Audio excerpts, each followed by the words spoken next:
জানি শুধুমাত্র এই কোরআনের নাম একটাই, কোরআনুল মাজিদ, কোরআনুল কারীম, আমরা এতটুকুই নাম জানি। কিন্তু না, এই নাম বাদ দিয়ে কোরআনের আরো অনেকগুলো নাম আছে।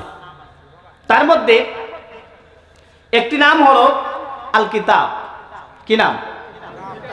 সবাই বলেন, আরেকবার বলেন, আল কিতাব। কি নাম? আল কিতাব। আমি যে কথাটি বলছি, আমি বানানোর কথা বলি নাই, দলিল আল্লাহ পাক দিচ্ছেন। কোরআনের মধ্যে সরাসরি আল্লাহ পাক কোট করে দিচ্ছেন।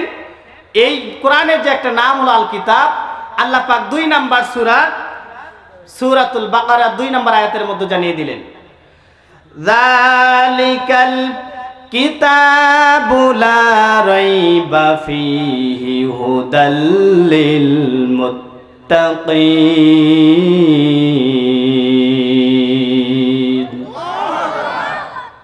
আল্লাহ পাক জানিয়ে দিলেন যালিকাল কিতাব, এটা এমন একটি কিতাব, এই কিতাবের মধ্যে লা রাইবা ফি, কোনো সন্দেহ নাই, হুদাল লিল মুত্তাকিন, আর এটা হলো মুত্তাকিদের জন্য হিদায়াত, মুত্তাকিদের জন্য পথ প্রদর্শক, মুত্তাকিদেরকে পথের নির্দেশ দিবে। আল্লাহ পাক এই কোরআনের একটা নাম দিলেন আল কিতাব। কি নাম? 2 নাম্বার আরেকটি নাম আল্লাহ পাক দিয়েছেন আয-যিকির। কি নাম? সবাই বলেন, কি নাম? আয-যিকির। আল্লাহ পাক এই যিকিরের ব্যাপারে দলিল দিচ্ছেন, ইন্না নাহনু নাযালনা যিকরা ওয়া ইন্না লাহু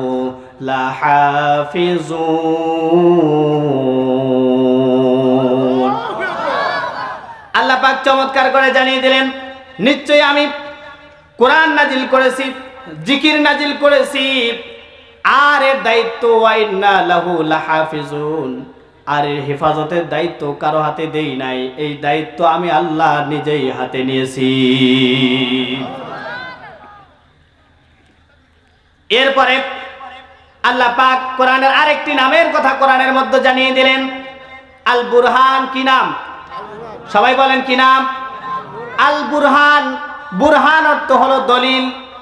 আল্লাহ পাক 4 নাম্বার সূরা নিসার 174 নাম্বার আয়াতের মধ্যে জানিয়ে দিলেন, ইয়া আইয়ুহান নাসু ক্বাদ জাআকুম বুরহানুম মির রাব্বিকুম ওয়া আনজালনা ইলাইকুম নূরাম মুবিনা।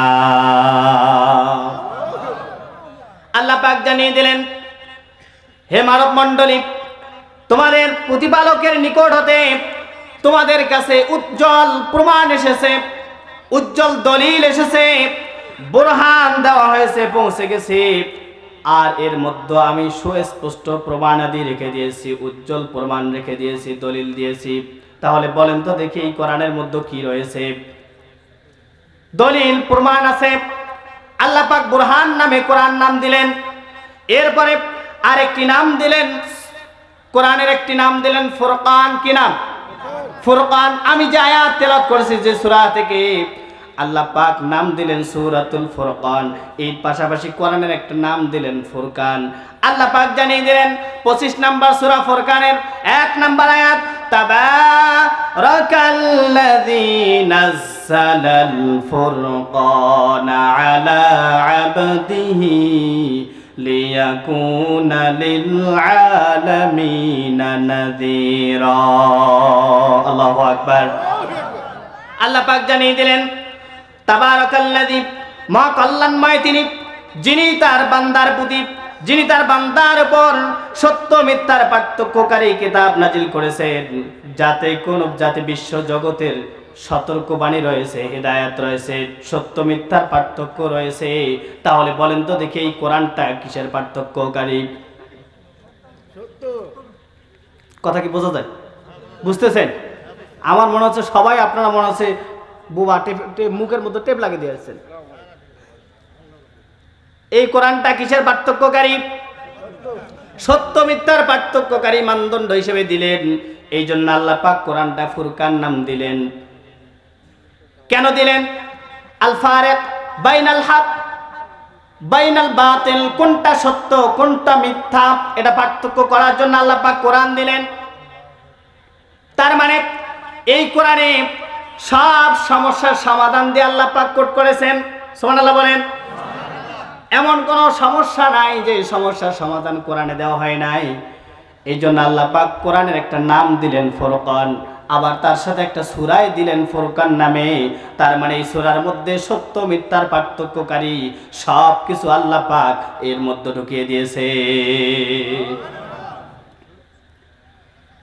তাহলে এই কোরআনটা এমন একটা কিতাব যাতে সব সমস্যার কি আছে, সবাই বলেন কি আছে, সমাধান আছে।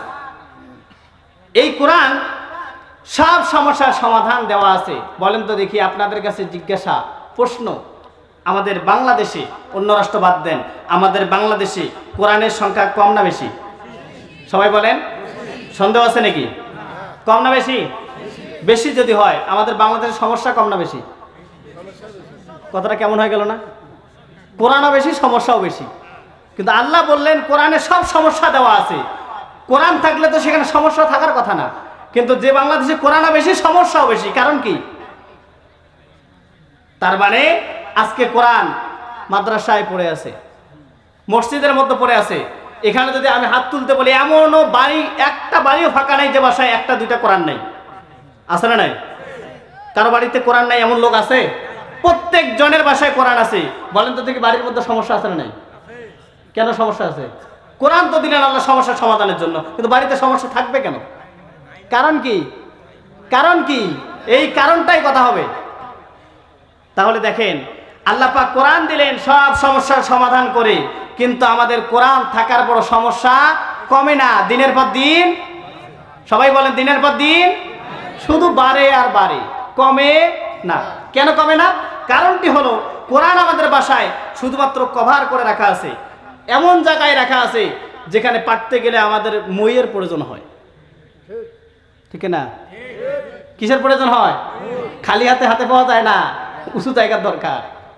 তাহলে দেখেন আমাদের দুর্বলতাটা কোথায়। এই জন্য কোরআন আমাদের কি পড়তে হবে? নিজে পড়তে হবে, নিজে জানতে হবে, নিজে আমল করতে হবে, এরপর পরিবারের মধ্যে আমল করাইতে হবে।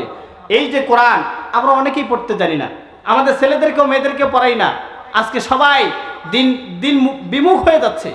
এই যে শিক্ষা প্রতিষ্ঠান একটা নাগদা খেরিবাড়ি হাফিজে মাদ্রাসা, কবি মাদ্রাসা, এখানে যে প্রতিষ্ঠান, এটা কিসের প্রতিষ্ঠান? দিনের একটা প্রতিষ্ঠান, কোরআনের একটা মার্কাজ। এখানে কি শেখানো হয়? কোরআন শেখানো হয়।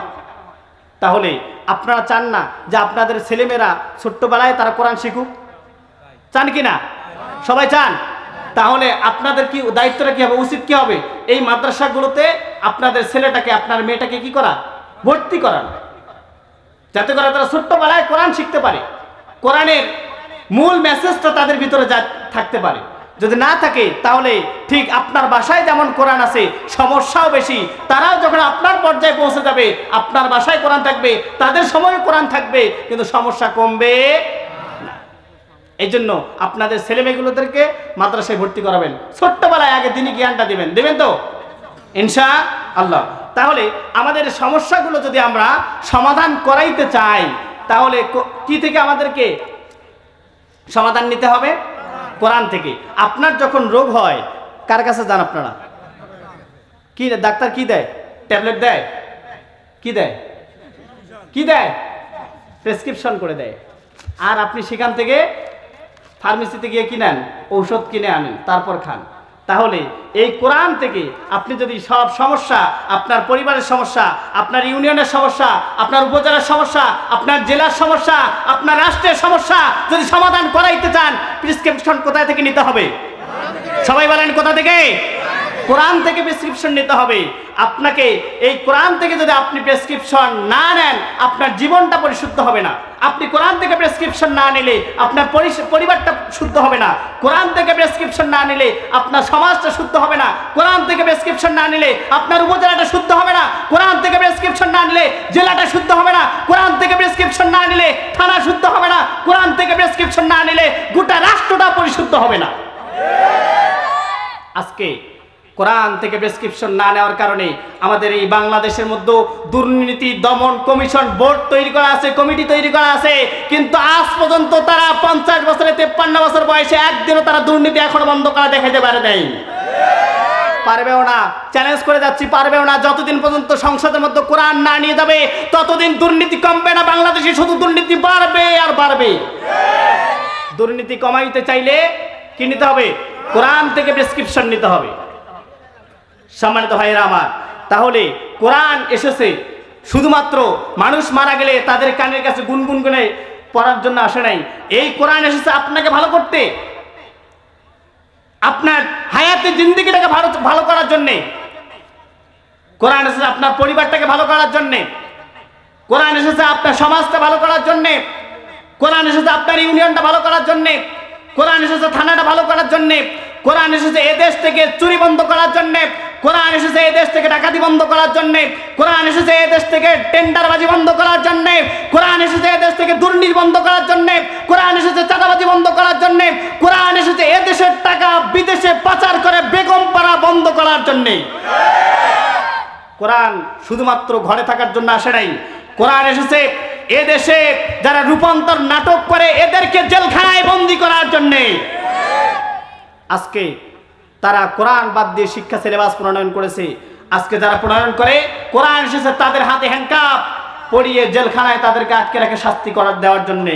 কিন্তু আজকে তাদের শাস্তি হয় না। যারা এই কোরআনের কথা বলে তাদের হাতে হ্যান্ডকাপ, গলায় পায়ে বেরি বলে শিকল লাগিয়ে তাদেরকে জেলখানায় বন্দী করে। সম্মানিত ভাইয়েরা আমার, এই জন্য কোরআন যেহেতু আসছে আপনাকে ঠিক করার জন্য, আপনার সমাজ থেকে, আপনার পরিবার থেকে, রান্নাঘর থেকে শুরু করে সংসদ পর্যন্ত ঠিক করার জন্যে আল্লাহ পাক এই জন্য কোরআনের মধ্যে কোট করলেন, অনুনাজ্জিলু মিনাল কুরআনি মা হুয়া শিফাউ ওয়া রাহমাতুল লিল মুমিনিন।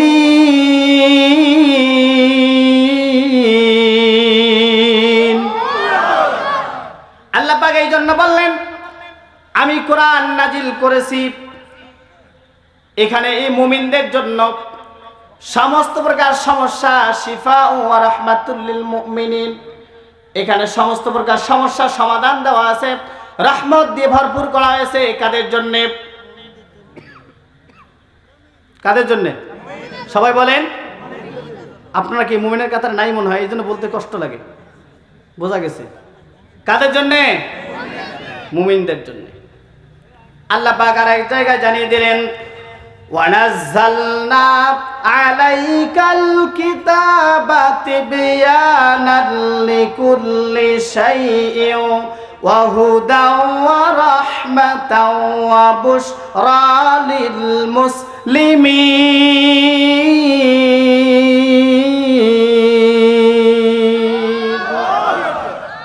আল্লাহ পাক জানিয়ে দিলেন আমি এই কোরআনকে নাজিল করেছি আত্মসমর্পণকারী যারা মুসলিম তাদের জন্য, এবং এখানে তাদের জন্য রয়েছে রহমত, এবং তাদের জন্য সমস্ত প্রকার হেদায়াত, এবং তাদের জন্য রয়েছে সুসংবাদ।